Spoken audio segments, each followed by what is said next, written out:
so much for agreeing to see me. It's a wonderful opportunity to come and to talk to you about what is happening in Venezuela. Yeah. You mentioned just now about a little bit of the history. This would be very interesting to the whole situation with Juan Guaido. Yes, yeah. Well, thank you very much. You are welcome. This embassy is your home. Thank you. This history starts in '99 when Chavez arrived to the power in Venezuela. At that moment, Chavez used to use the nationalist expression. He used to talk about the historical people like Simon Bolivar, like Zamora, like Simon Rodriguez. He was at the beginning a nationalist man who wanted to give the people in Venezuela the power, especially for the poor people, to improve their opportunities and their life. In 2002, when the Afghanistan war started, Chavez showed a picture in TV, I remember well, and Chavez said, we have to fight the terrorists, but not in this way. And he shows some children killed by the war. He said, this is not the way. After that, the president of the United States at that moment was George Bush. He started to be very aggressive against Venezuela. And the ambassador of Venezuela, he had an interview with Chavez. Chavez gave the interview, of course.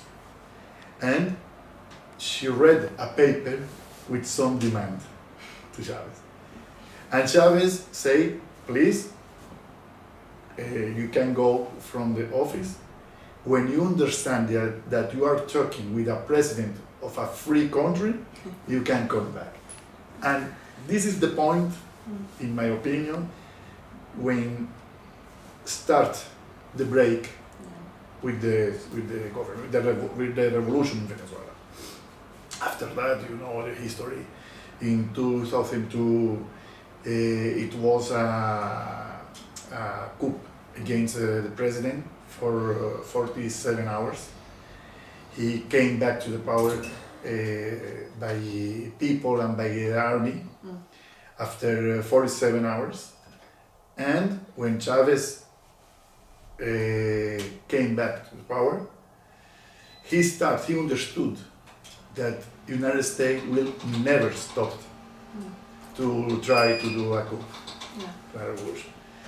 So he started to make a lot of change inside the army, and he started to organize the people in Venezuela, the structure.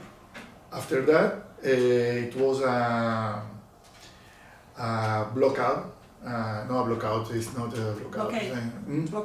Blockade. When the employer stopped making. Oh, a strike. It's a kind of strike, you know. Lockout. Lockout. It has a lockout in 2003, and the chief of the oil company, the national oil company in Venezuela, they make a strike during 2 months. During these times, Chavez was a very big strategic man. He cleaned the oil company and he cleaned as well the army. And he took, really, from this moment he took the control, political control. The revolution took the political control of the country. And from this moment, the United States understood that they need the young people to try to fight against Chavez, because the population in Venezuela is very young, very, very young. And they start to select some young people, like at that moment was Goycochea, I don't know where is he now. He's living, I think, abroad, outside of Venezuela. Then Capriles Radowski, maybe you have listened about him, and Leopoldo Lopez.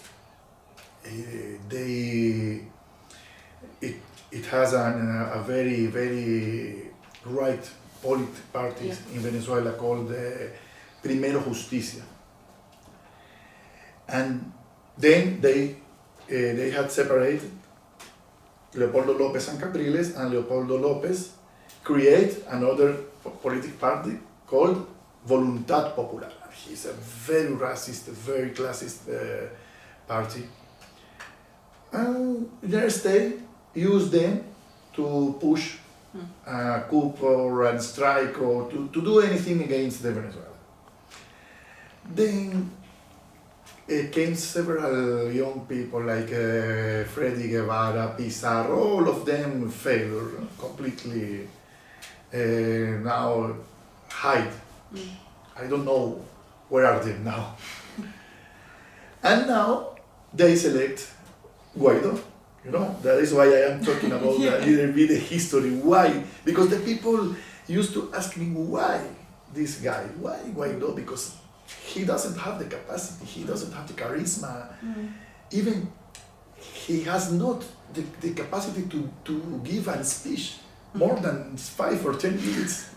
Really, I don't know if you have seen in Venezuela that the strategy is using the social media or giving some phrase, some sentence. They show some sentence by TV from Guaido, but no one speaks, you know, because he's not able. He's not able to do it.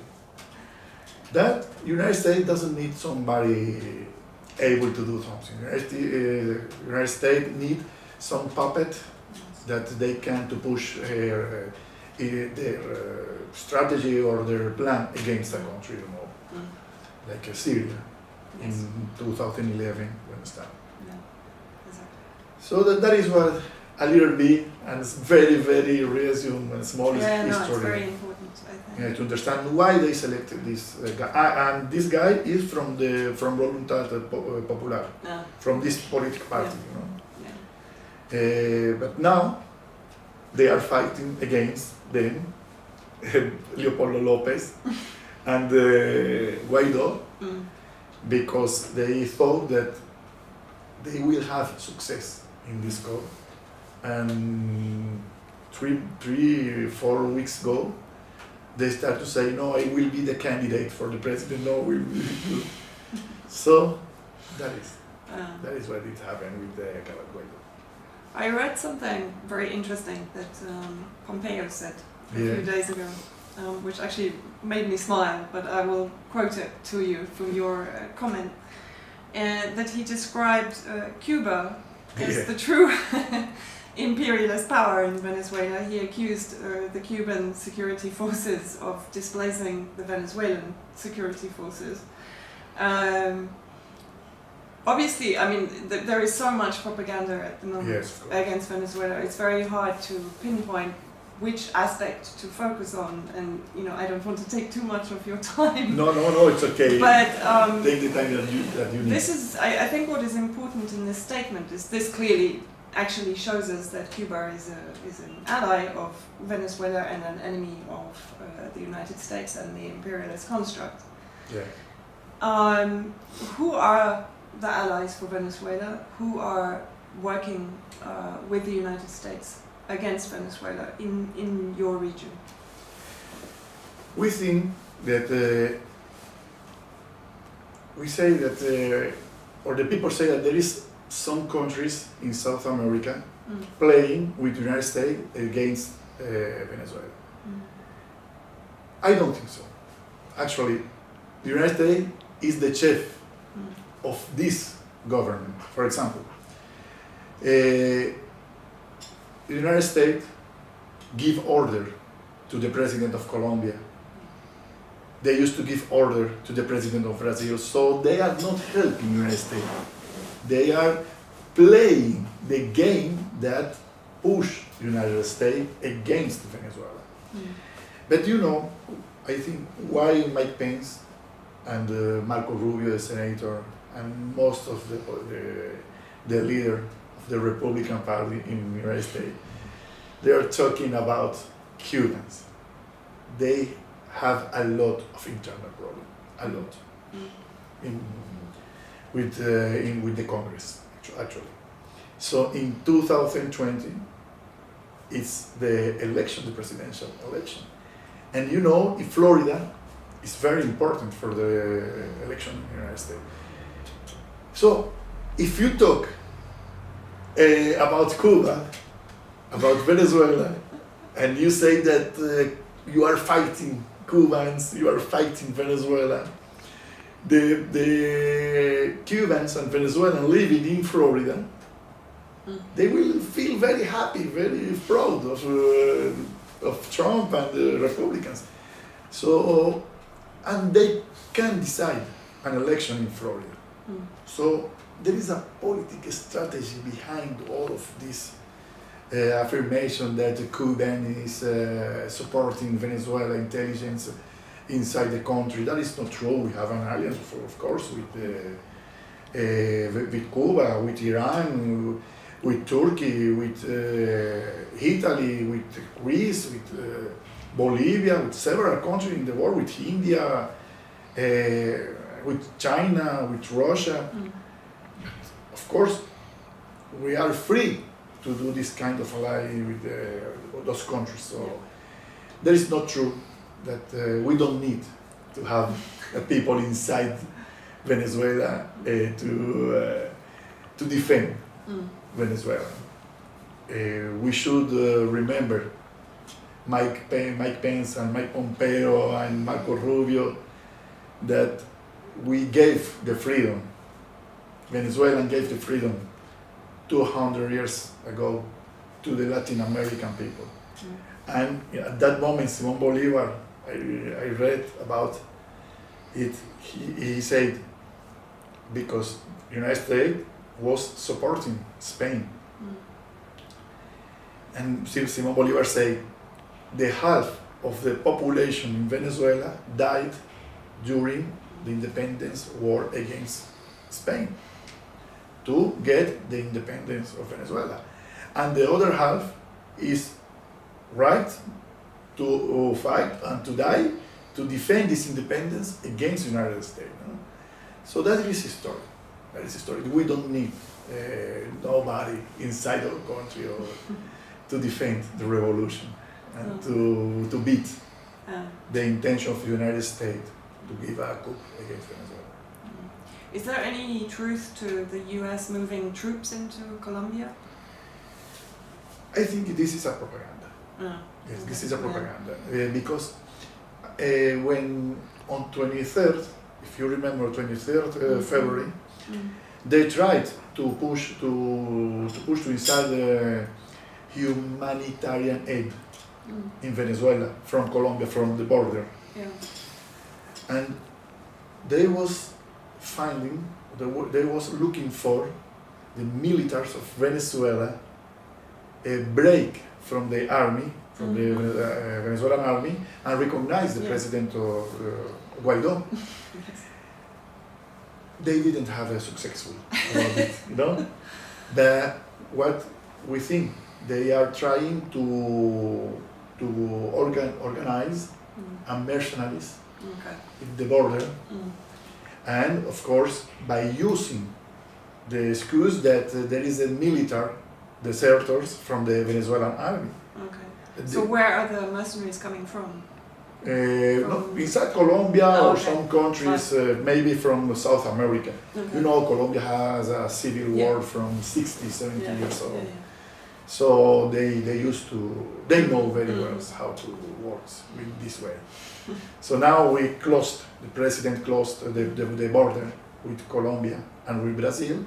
And now the mayor of Cúcuta is the city in the border of Venezuela. The mayor of Cúcuta, he demanded the government to open the border because they have had a lot of problem with the people. Because most of them live from Venezuela, from the economy of Venezuela. no? The gasoline, the food. Yeah. They used to across the border, buy food, buy gasoline. Venezuela is very cheap. And come back. So now they start to have a lot of problems. Well, and also I believe in Argentina, maybe I'm not interpreting correctly, but it seems like Argentina, maybe under instruction from the US, is weaponizing the refugee situation, creating this drama with Venezuela. And this would be nice to address this situation as well. There is two strategies of those countries, you know. The first one, I'm sure, when you talk about the refugees, you used to demand money, to take money from the organization in the world. So of course Argentina, Chile, Colombia, Ecuador, they talk a lot about the refugees in order to have money from the organization. That is the first real way.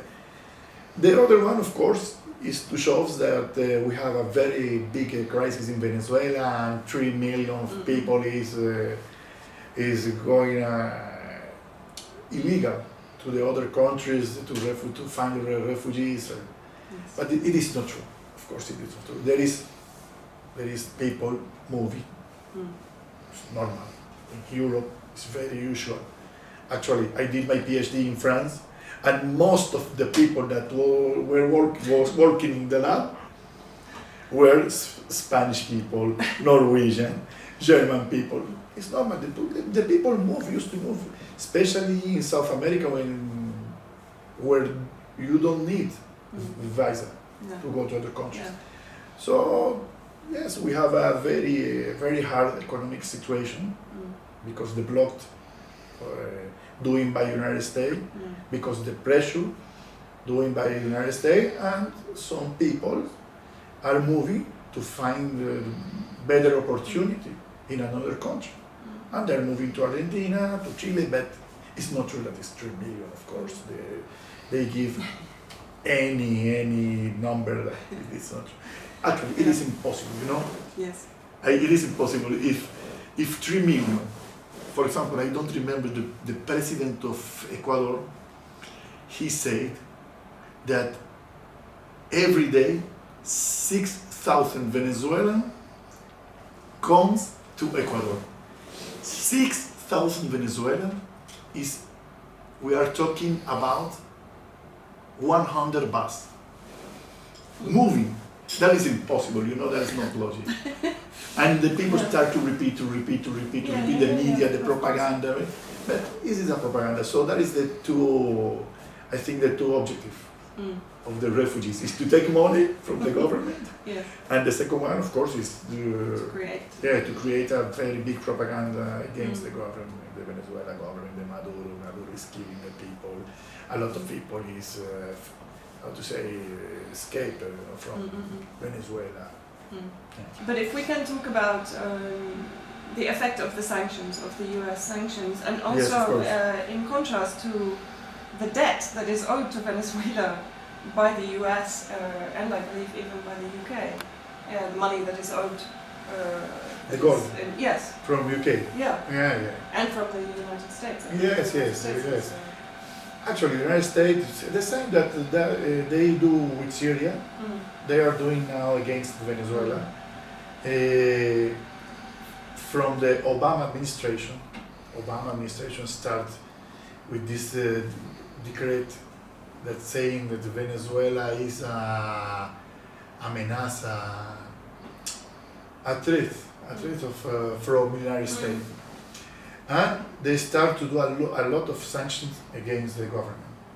And more recently, for example, we have around $1.2 billion in gold in UK.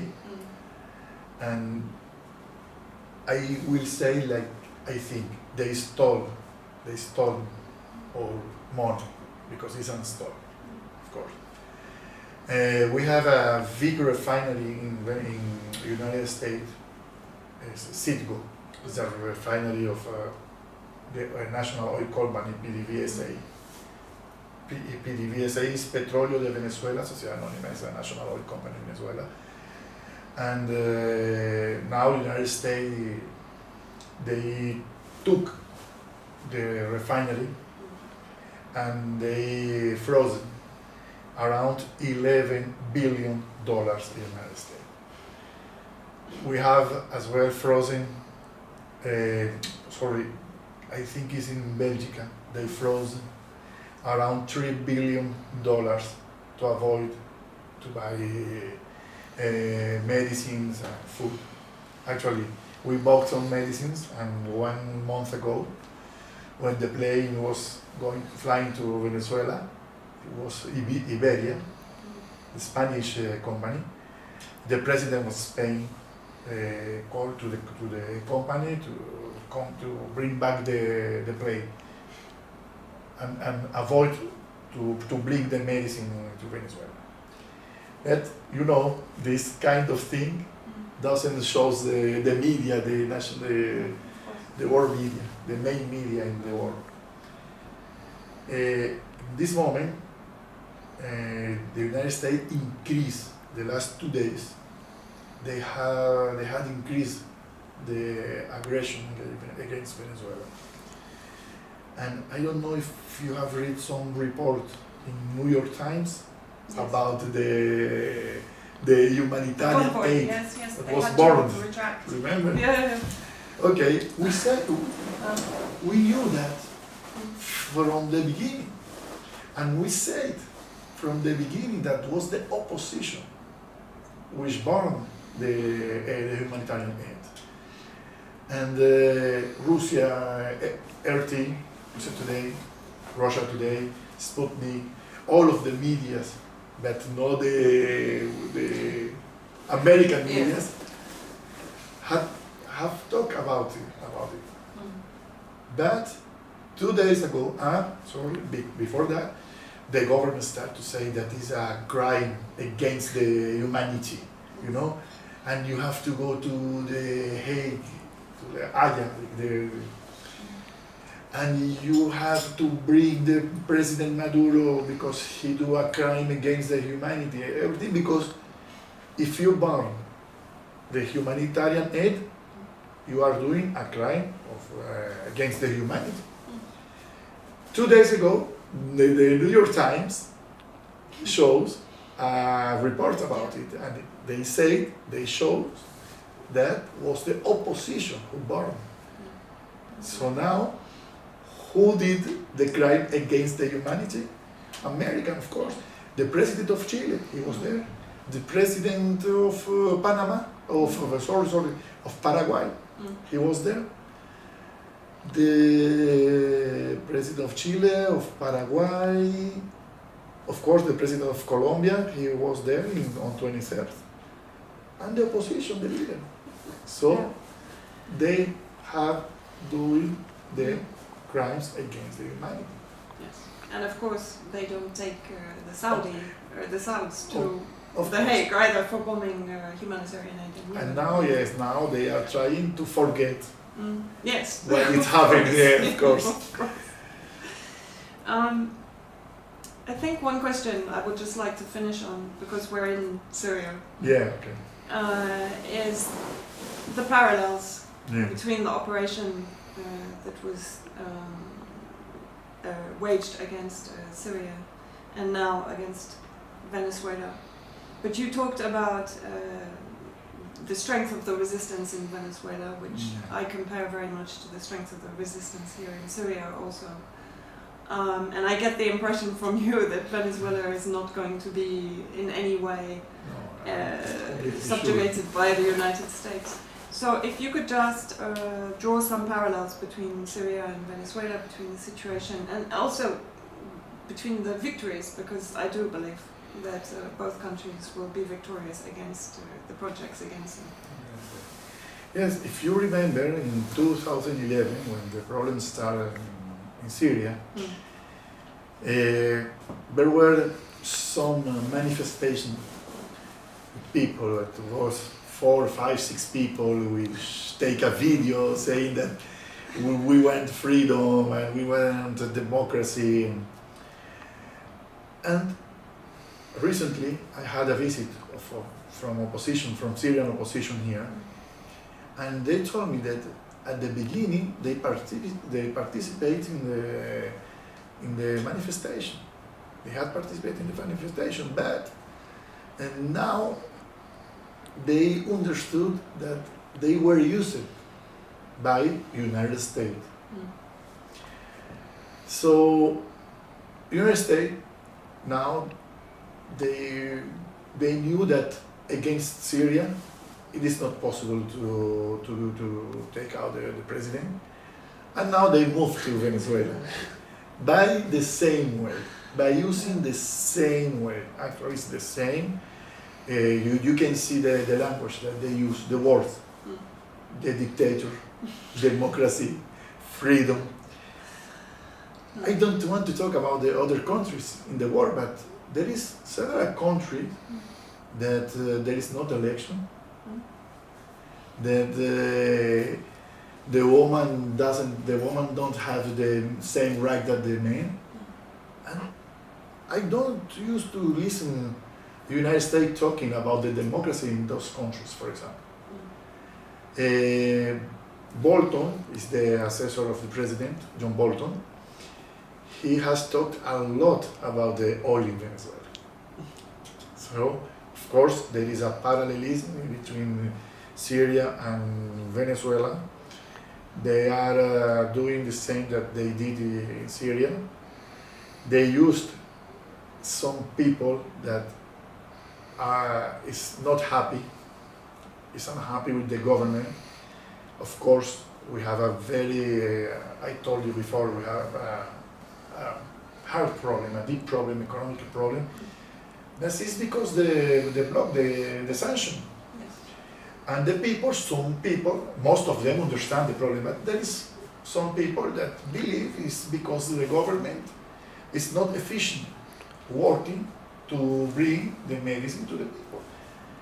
And they, 2-3 months ago, they used those people to push, to promote the manifestation against the government, but now I think the people start to see what is the truth, especially with the report of New York Times. It's not because the report of New York Times, no. It's because it's a media that is not friend, actually, is against the government. And how a media which is against us, against Venezuela, recognize that it's an opposition. So now we are resisting, we will resist, of course. We have, this problem started 20 years ago, it not started 3 months ago. Exactly. Now we learn about the experience of Syria, of course. We are acting, the president of Venezuela, President Maduro, is acting very intelligent. We have had several victories, political victories around the world, in the United Nations, in the in the American State Organization, that is controlled. It's controlled by the United States, but even that is controlled by the United States, we had 2 victories. They couldn't do anything with the State American Organization. The people, I think, this is my opinion. When I read the media, I saw that the people in the world start to know the truth. That the United States is interested in the oil of Venezuela. And they say it. They are very arrogant, the government of the United States, and this arrogance doesn't allow them to act intelligent. So we are playing, of course. We have to take an advantage of the mistake of the enemy. Of course. And they are doing a lot of mistake. I read something about Napoleon Bonaparte, who said, when the enemy is making a mistake, please don't distract him. So they are doing a lot of mistake, and we are supporting. Several Syrian friends used to ask me why Guaido is still free, is not in the jail. I say, why? He's nothing. Guaido is nothing. If you put him in a jail, the United States will take another one, or they will promote another one. So it's not the enemy. The enemy is the United States, the system. It's not I want to say that it's not the people from the United States. It's not the country or enemies. It's not the French people or enemies. It's not the Indian people or enemies. It's the government. It's the government of the United States which need to put some puppet in Venezuela, and that is my personal opinion. In order, the biggest reserve of oil in the world is in Venezuela. The biggest one is around 300 billion of barrels. This is the reserve.